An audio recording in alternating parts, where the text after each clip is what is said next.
Миҷгона Самадова узви мунтахаби бокси Тоҷикистон дар бокси касбӣ пирӯзӣ ба даст овард. Миҷгона Самадова дар мусобиқаи касбии IBA Pro 14 ки дар шаҳри Москваи Федератсияи Русия доир гардид, бо Дарья Абрамоваи рус нерӯ санҷида ӯро мағлуб сохт. Самадова бо қарори якдилонаи доварон пирӯз шуд.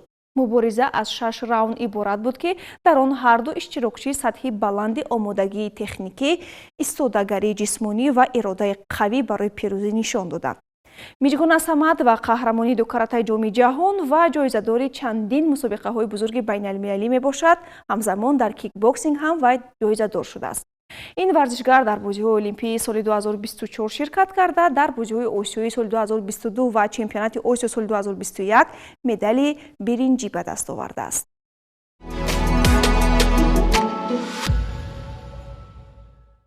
Виктор Расадин узви дастаи мунтахаби гӯштини Тоҷикистон дар мусобиқаи байналмилалии ҷоми Иван Яригин, ки аз 29 январ то 1 феврал дар Красноярски, Русия доир шуд, медали нуқра ба даст овард.